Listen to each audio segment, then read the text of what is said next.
Hola, estamos aquí entre amigos con Meldon Law. Hoy es un programa muy especial y es nuestra invitada Becky Cohen, que resulta que es mi hija. Ella vive en Tel Aviv y ahora le vamos a hacer un poco de preguntas, que nos explique cómo llegó, cómo le gusta la vida en Israel y todo eso. Pero una vez más, yo soy Patricia Meldon, su host. Y bueno, sin más preámbulos, Becky, bienvenida al podcast. Creo que tú eres una de nuestras fans en el show, pero nada, queríamos darte la bienvenida por tomar el tiempo de tu corto tiempo que estás aquí con nosotros para compartir este Meldon Law entre amigos. Gracias, Ma, gracias por invitarme. Bueno, Becky nació en Venezuela. Luego se mudó para Miami cuando vinimos ellos tenían que 9 años. Y yo creo que es interesante saber el punto de vista de una persona joven que sale de su país a tan temprana edad y todo esto. O sea, háblanos un poquito. Ok, les cuento. Bueno, sí, yo nací en Venezuela. Estuvimos una época en Miami, pero después regresamos a Caracas. Me gradué del colegio ahí y empecé a estudiar en la universidad allá. Yo estudié arquitectura y empecé a estudiar en la Simón Bolívar, que me fascinó la experiencia, es tremenda universidad. Y yo quería graduarme ahí, yo quería terminar. Pero por la situación de Venezuela y siendo una universidad pública, fue un poco complicado los estudios ahí. El primer año no teníamos electricidad en la universidad y teníamos que ver clases durante el día y tampoco había agua. No sé si te acuerdas de eso. Sí, que el agua estaba en el módulo de química. Sí, había agua allá y entonces para ir al baño habían unos pipotes con agua y tú tenías que echar agua y bajabas la poceta, y para lavarte las manos también había un pipote con un tobito al lado de los lavamanos. Entonces, bueno, la universidad de verdad que estaba haciendo todo lo posible para mantenerse abierta. Después del primer año, los profesores donaron sus salarios. Ellos dieron sus salarios a la universidad para que podamos tener luz y agua. Y pasaron 2 trimestres y no recibieron sus salarios los profesores porque no le llegaban los fondos a la universidad, y ahí fue que empezaron todas las protestas. Y bueno, lamentablemente Venezuela sigue en esa misma situación o peor, porque eso fue hace... eso fue como en el 2010. Sí. Entonces eso ya fue hace un tiempo. Y yo participaba en las marchas, yo iba, apoyaba a la universidad, hasta que tuvimos un paro indefinido, porque cuando se hacían los paros en la universidad se ponían fechas. Tuvimos un paro indefinido y era justo cuando iba a empezar el verano.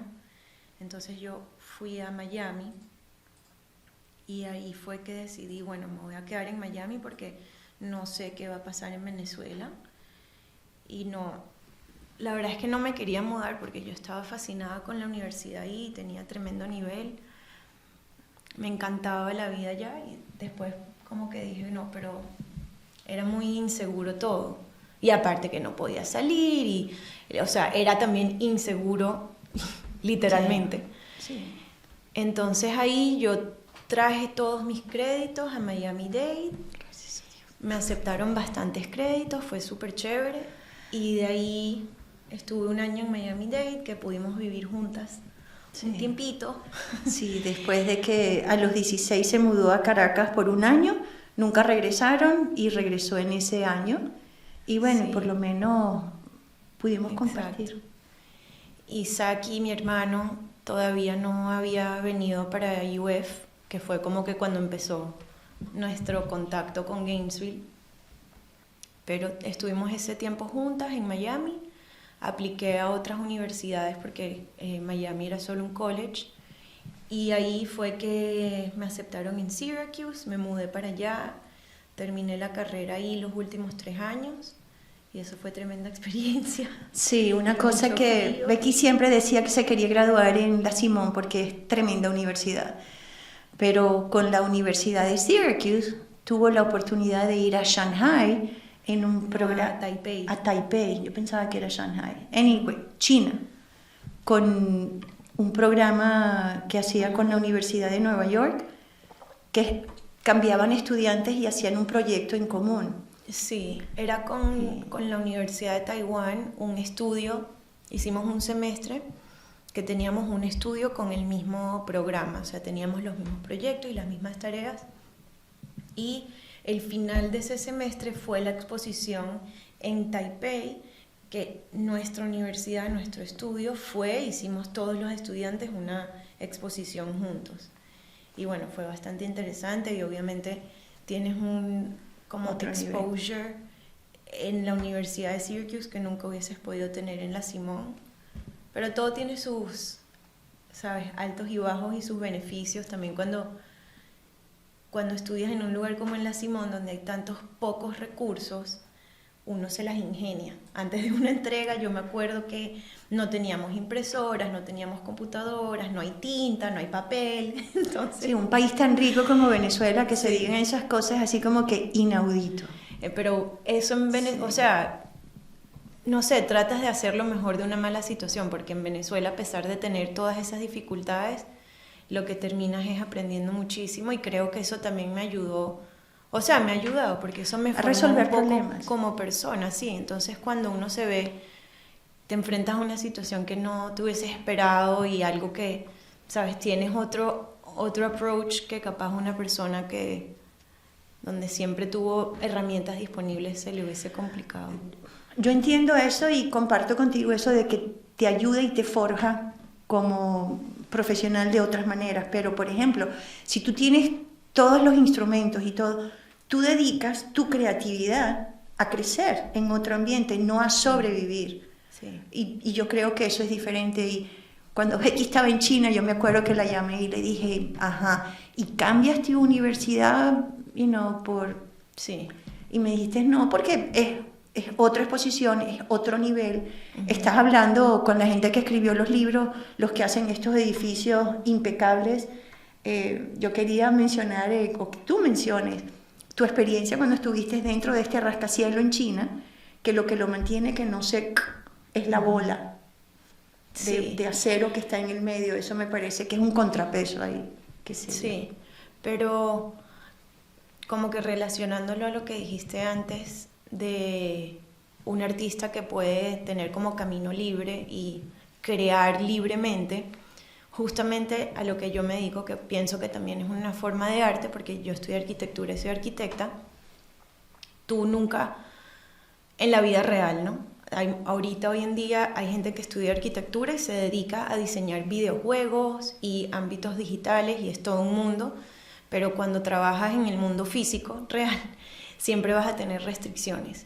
Y a mí me gusta, especialmente ahorita, después de la experiencia con la biblioteca, ver esas restricciones como parte de no necesariamente un problema, pero son restricciones que tienes y las puedes enfrentar o como problema o como una carrera o un modo de llegar a una solución que no te hubieses esperado. Por ejemplo, con ese edificio, ese elemento que ellos tienen en el contrapeso del edificio, que es algo súper técnico, es un requisito que ellos tienen, y también los ayuda con unos sistemas que ellos tienen ahí para antiterremotos y todo ese tipo de cosas, lo convirtieron en el elemento principal del edificio, de diseño, ¿sabes? Wow. Entonces tú vas, lo ves y nunca piensas hasta que puede ser algo decorativo, porque la forma en que lo hicieron, ¿sabes? No se presenta como un limitante.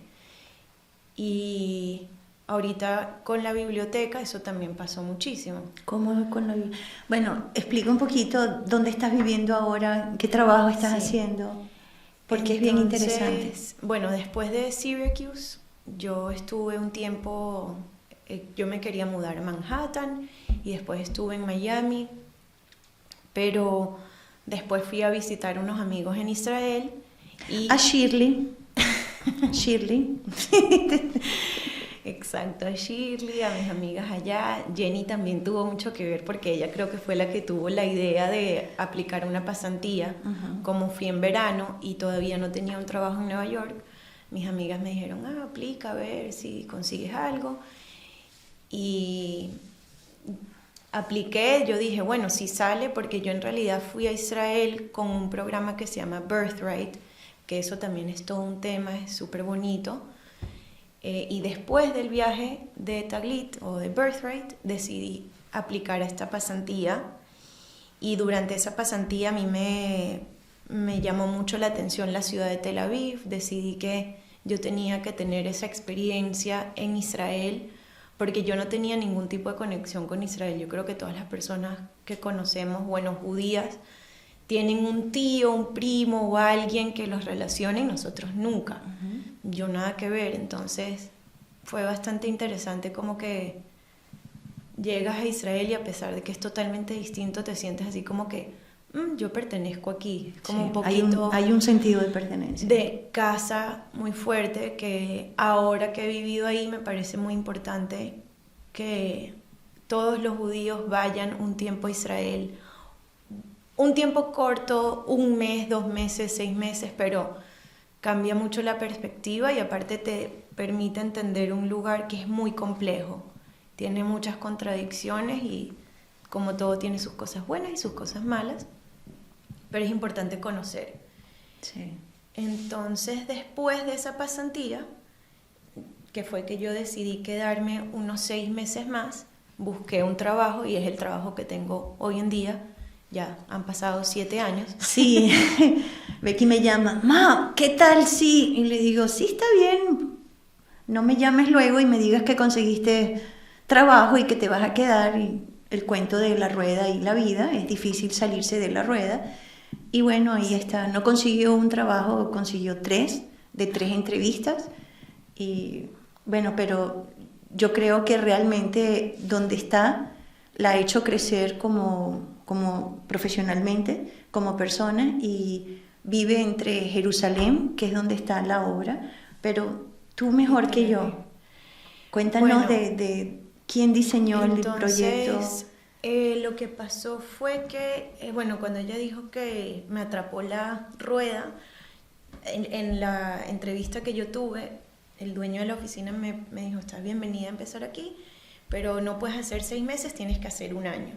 Y acepté ese trabajo por 1 año y yo encontré esa oficina porque me había acordado que hace unos años Herzog de Meuron, que es una oficina, una de las más importantes y relevantes en el mundo, ganaron un proyecto en Israel, que es la Biblioteca Nacional de Israel. Y yo pensé, bueno, si ellos están trabajando aquí, diseñando aquí, tienen que tener su contraparte local israelí. Y así fue que encontré la oficina Manshinar, en la que estoy ahorita, y apliqué a trabajar ahí. Entonces, a mi sorpresa, a mi gusto, yo llego el primer día al trabajo y me dicen que vas a estar trabajando en el NLI. Y yo, ok, yo no sé qué es el NLI, pero chévere. Oh, National Library. Y después, cuando me reuní con el que era mi manager antes, Ofir, yo le pregunto, ¿pero qué proyecto es este? Y él me dice, oh, the library. Y yo, oh, ok, National Library of Israel. Y caí en cuenta. Y bueno, ha sido una experiencia fabulosa. Creo que lo pude ver el proyecto desarrollarse desde dibujo hasta que tuvimos que hacer, digamos, los documentos de construcción, que eso es todo un proceso. Y después, más adelante, me pidieron para trabajar en la obra como tal, en la ejecución y realizar el proyecto completo. La supervisión de construcción. Claro, ahora superviso la obra y estoy ahí, voy a estar hasta que termine próximamente este año. ¿Y cuándo es la inauguración formal?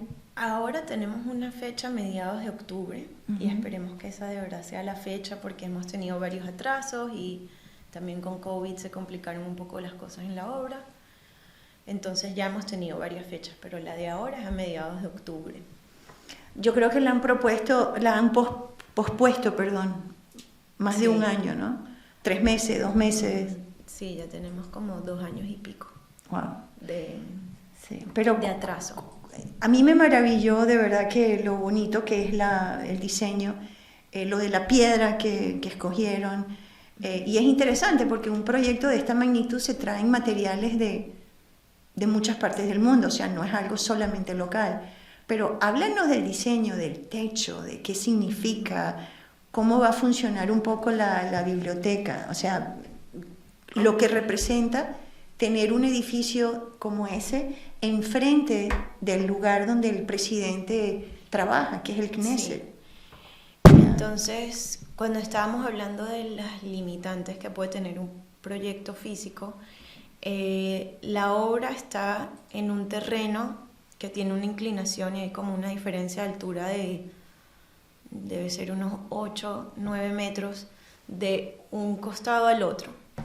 Y nuestro terreno está justo enfrente a la Knesset, que es el Congreso de Israel. Entonces, toda esa zona tiene una restricción de altura y el edificio más alto, o sea, si el proyecto está así inclinado, el Knesset está aquí en la parte de arriba, pero el Knesset tiene que siempre ser el edificio más alto y tener jerarquía sobre esa zona. Y ese no es un edificio alto, ese es un edificio que creo que tiene 3 pisos máximo. Pero está en una lomita. Pero como está al final de la loma, entonces queda más alto. Y el proyecto de nosotros tomó ese limitante como algo bueno para el diseño porque fue lo que creó la curvatura que tenemos en el techo. O sea, si ven el proyecto, que ahora les podemos mostrar unas imágenes, el techo tiene una curva así hacia abajo y eso es para permitirle a la Knesset ver por arriba del edificio. Wow. Y es literalmente cuando lo ves desde arriba en una fotorial, es justamente toda la vista del Knesset. Wow. Y cuando subes al techo en la obra también ves el Knesset justo en eye level y es bien interesante. Ahorita tenemos que irnos a unos comerciales, pero cuando regresemos le vamos a mostrar las fotos de la obra con Jeffrey, que estábamos ahí, nosotros supervisando el trabajo de la nena. Pero bueno, vamos a comerciales y luego seguimos. Reportando desde la Universidad de la Florida, donde Albert y Alberta compiten por penales. Alberta con la mirada fija y determinación, y Albert decidido a atajar todos los penales, cueste lo que cueste. ¡Qué desastre! Menos mal que Meldon Law es el único socio oficial y legal de nuestro Florida Gators. Así que si usted ha sufrido una lesión, no se preocupe porque Meldon Law lo va a poder ayudar. Meldon Law no se echa para atrás hasta que haya llegado a su gol. We still hear it. The sound of victory. The joy of being part of something great. And while things may not be the same right now, we haven't gone anywhere.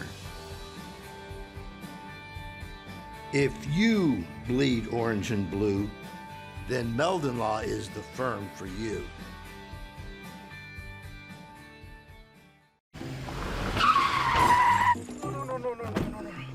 Mira lo que les he hecho a mi camioneta. Esto es tu culpa. Yo estaba primero saliendo y usted me chocó a mí. No. Fuiste tú. Yo voy a llamar ahora mismo a Jeffrey Meldon, mi abogado. Jeffrey, mi esposo, llámalo. Meldon Law habla Jeffrey. Una mujer loca aquí. Me acaba de tocar la camioneta. ¿Un cliente nuevo? Sí, pero un poco complicado.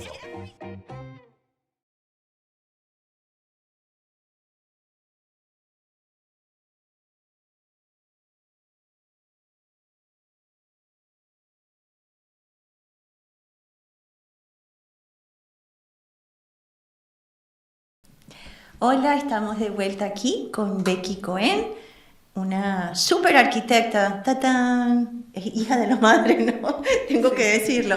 No, mentira, en serio. Estábamos hablando de un poco el edificio, quién lo diseñó, pero queremos que Becky nos explique porque yo creo que la obra más importante que va a tener Israel en los próximos 20 años por muchas razones. Pero Becky, una vez más, explícanos porque la gente se va a quedar fascinada. Bueno, el proyecto va a ser una obra así muy importante y es un proyecto muy relevante para Israel porque va a ser un edificio muy emblemático para el país. O sea, tiene también toda una parte como poética en el sentido de que el pueblo judío se ha llamado el pueblo del libro. Y esta es una biblioteca y es la biblioteca del país. Entonces, hoy en día la Biblioteca Nacional está adentro de la Universidad Hebrea en Jerusalén, pero ellos no tienen su propio edificio. Ellos tienen un acuerdo con la universidad que pueden utilizar esa premises por, no sé, un par de años, y ya ese acuerdo va a expirar pronto.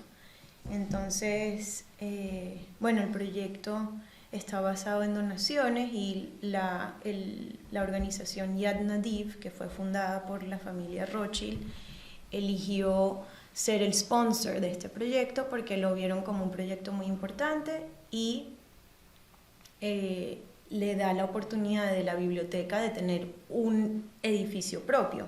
Hoy en día, si tú vas a la biblioteca y pides un libro, ellos tienen su almacén, porque tienen como 4 millones de libros, los tienen afuera de la ciudad, afuera de Jerusalén.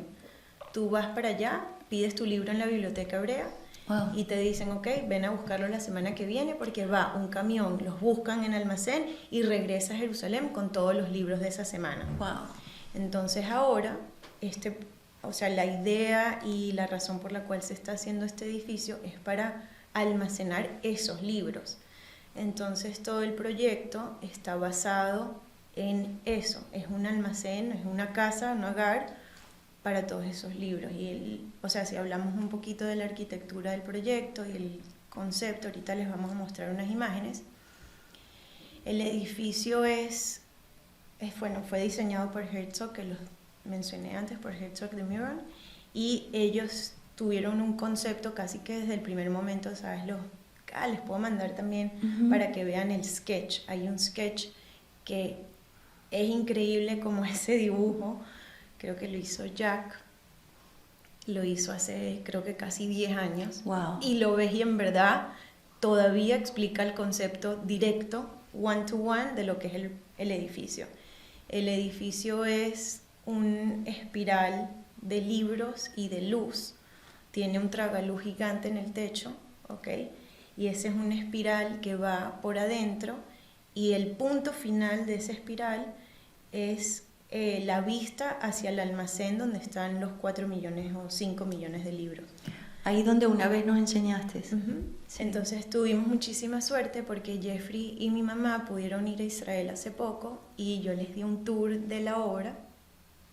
Entonces, bueno, empezamos afuera y vimos el edificio desde el exterior, donde el exterior del edificio son como 2 masas. Tiene una masa sólida en la parte de arriba y esa masa sólida está como apoyada en una caja de vidrio. O sea, no es vidrio, pero así se parece, porque la idea es que esa caja de vidrio que tiene abajo es donde está la biblioteca como tal. Entonces, cuando están las personas en la calle, pueden ver hacia adentro, y siendo una institución que tiene que representar también transparencia y democracia, son un instituto muy democrático,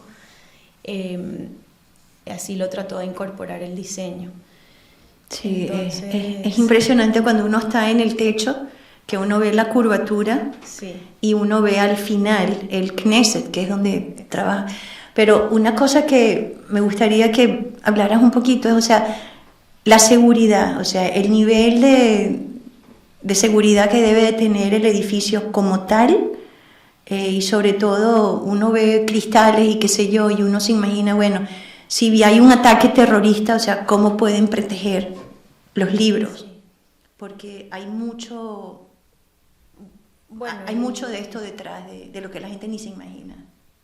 Entonces, ok, igual que dijimos antes que en un mundo físico siempre vas a tener limitantes, digamos, en vez de verlos así como una limitante, lo ves como una oportunidad de diseñar algo mejor, que capaz no se te hubiese ocurrido. Entonces, Israel tiene unos requisitos de seguridad muy altos y tuvimos que, por ejemplo, lo que pasó fue que la fachada del edificio tiene que estar a casi 8 metros de la calle. O sea, tú tienes el terreno y bueno, también solo puedes construir en cierto porcentaje, y adentro de ese porcentaje teníamos que estirar la fachada hacia adentro otros tantos metros más, por si acaso viene un carro y se sale de la calle y te quiere estrellarse contra el edificio. Y tenemos como una barrera de obstáculos como tienen a veces en la calle. Y o sea, ese terreno que tuvimos que abrir hacia adentro se utiliza ahorita, se creó como una pasarela, es como un tipo de boardwalk en la fachada del edificio que nunca se va a sentir como que fue algo obligado ni por seguridad. Cuando estás ahí, nosotros caminamos por ahí, creo que nunca tuviste la impresión de que era algo así. No. Entonces, esa fachada estirada hacia atrás, de verdad que nosotros la utilizamos mucho porque ese va a ser un espacio que en el futuro la biblioteca capaz puede hacer eventos y pueden tener mesas. Y la fachada como tal del edificio tiene unos bancos, tiene unos banquitos, no sé si te acuerdas, de madera. Creo que los vi. Y entonces es como una interacción que va a haber entre la calle y el edificio y las personas, pero cumple una función. A la final, todo es un requisito que empezó por la seguridad. Wow. Igual que como hablamos de la curva del techo, eso también era un requisito para el edificio darle la prioridad al Knesset, pero uno nunca se hubiese dado cuenta.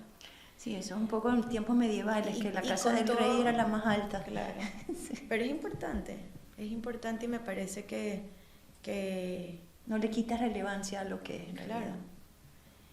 Y a mí me encanta también porque entonces hace que la biblioteca no sea un edificio que está buscando atención.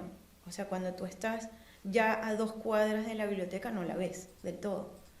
Hay otros edificios en Jerusalén que han pedido permisos para salirse de sus, como que el límite de altura que tenían, y entonces ahora son así como que los ves desde donde sea que estés en la ciudad y son como... se imponen mucho en el, ¿sabes? En el paisaje. Y a mí yo prefiero un poco que sea más humilde el edificio, porque a pesar de que este es un edificio que no tiene, si te pones a ver los materiales y las tecnologías que utilizaron y lo que han desarrollado para construir en este proyecto son totalmente innovadoras, pero nunca te lo imaginarías. Y no lo ves cuando ya estás a 1 cuadra, el edificio desaparece. Wow. Entonces eso a mí me encanta. Sí, no, de verdad que el que tenga la oportunidad tiene que ir a visitar el edificio porque es realmente impresionante, de verdad que sí. Otro limitante como que capaz teníamos es que en Jerusalén todas las fachadas tienen que ser de piedra de Jerusalén. Entonces eso se aprovechó para diseñar esa masa sólida que tenemos en la parte de arriba, y todas las piedras están, o sea, cortadas en una forma que más representa un poco el Muro de los Lamentos. Es muy abstracto y no se ve, pero esa geometría salió de ahí.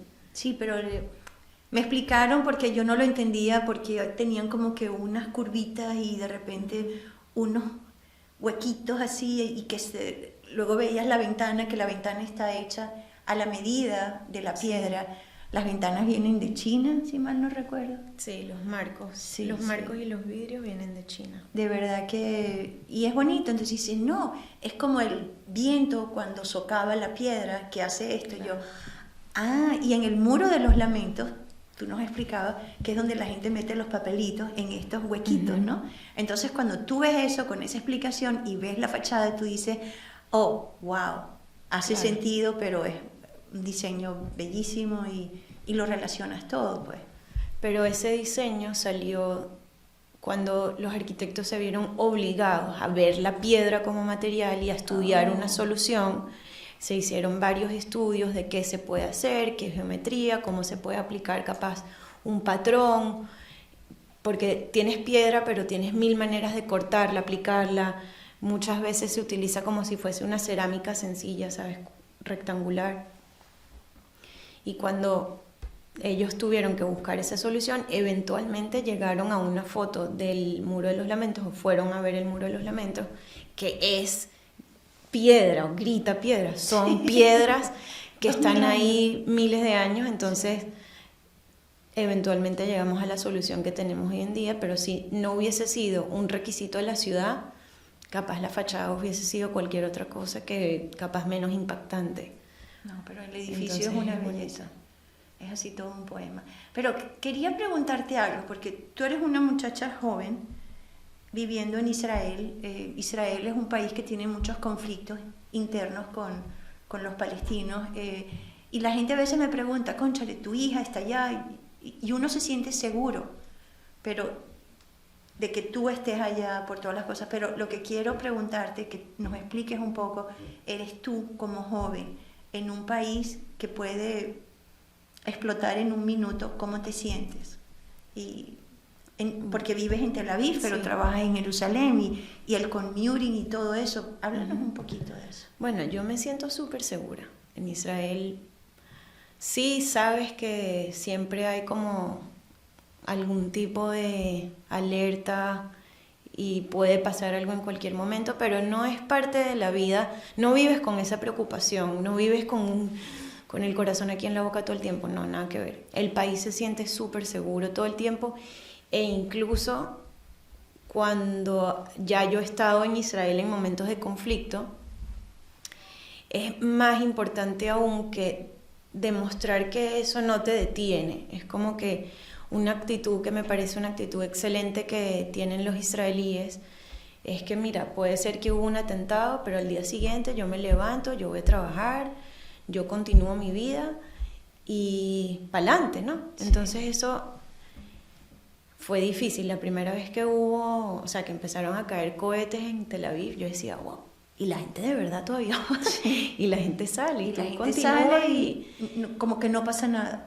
y ahora sí entiendo ese punto de vista. Cuando vivía afuera, antes de vivir en Israel, yo decía, wow, qué locura, ¿cómo puede ser? Pero ahora sí lo entiendo y más bien participo en eso. Yo soy la primera que, bueno, no, mira, yo tengo que salir, yo tengo que ir a trabajar. Aparte, las posibilidades de que en verdad te pase algo son mínimas. Gracias a Dios tenemos El Iron Dome. como la cúpula de hierro que protege todo el territorio de Israel. Entonces, si llega a caer algún cohete, cae sobre el agua o cae sobre un terreno que está vacío, pero casi nunca, gracias a Dios, cae sobre ciudades o personas. Entonces uno también tiene que tratar de mantener como la mente racional y decir, mira, de verdad que tienes muchas más probabilidades de estar en un accidente de carro pero no sé cuáles son las estadísticas, pero muchísimas. Sí. Entonces yo trato de estar tranquila cuando estamos en esos momentos. Jeffrey y yo estuvimos en Israel un año cuando fueron los primeros ataques de estos cohetes, que uno los ve los videos en la noche y parecen como que luces de bengalas que te lanzan, ¿no? Pero si piensas que son cohetes caseros que lo que quieren es matar a la gente, realmente es conmovedor. Y en ese momento estábamos en Herzliya y estábamos en una conferencia con el Magen David Adom, que es así como que la Cruz Roja donde Jessica trabaja, la hija de Jeffrey. Y de verdad que es impresionante porque de repente de una conferencia que estábamos ahí con ellos, todo el mundo se levantó, todo el mundo estaba en alerta y tú los veías cómo se movían. Sí. Si quieres habla, no sé, el servicio de emergencia de Israel, la respuesta creo que es 1 minuto. O sea, si algo pasa, vas a tener en menos de 1 minuto alguien ahí. Tienen más de 20.000 voluntarios, Magen David Adom. O sea, sí. Como ciudad, como país, como sociedad organizada, cómo se ayudan, de verdad que es fuera de serie. Sí, o sea, en el sentido que también esa organización está casi toda completamente basada en voluntarios y en donaciones. Eso para mí me parece increíble. Pero eso que la gente, los israelíes, cuando caen los cohetes, salen a la calle a ver, y que para ellos es como que mira las luces, ¿sabes? De verdad que se lo toman así. Pero ellos pueden tener esa forma de ver las cosas porque de verdad que están protegidos, ¿sabes? 100% protegidos. Y bueno, Israel, que tiene de todo un poco. Por otro lado, cuando estaban en esos momentos que están saliendo todos esos cohetes de Gaza, son cohetes caseros, como dijiste, que no son precisos, están mal hechos, y casi todas las guerras que hay, entre un 30 o 40% de los cohetes que lanzan caen adentro de Gaza. Y matan a su propia gente. Y terminan habiendo muchos más fallecidos adentro de Palestina que afuera.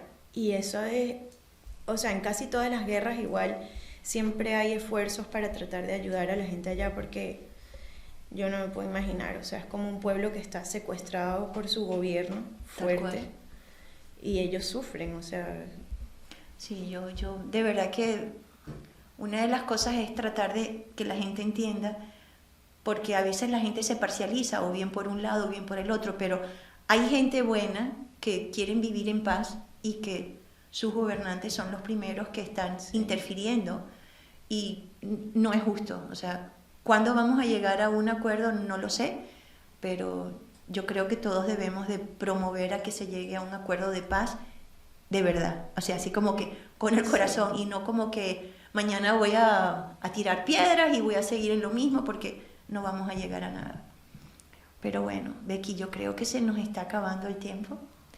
Quería darte las gracias. Yo creo que es importante que la gente conozca, que la gente sepa de alguien joven como tú, que haces lo que estás haciendo con la pasión que lo estás haciendo. Y bueno, va a ser un legado, así que cuando vayan a Israel, vayan a la Biblioteca Nacional, y de verdad que lo van a disfrutar muchísimo. No sé si quieres despedirte, Gracias. ¿Quieres decir algo? Yo solo dar las gracias de que me invitaste y estar aquí contigo y poder compartir. No, pero para mí es Entonces, importante. Bueno, de verdad que muchas gracias, y nada, los vemos la próxima vez. Bye.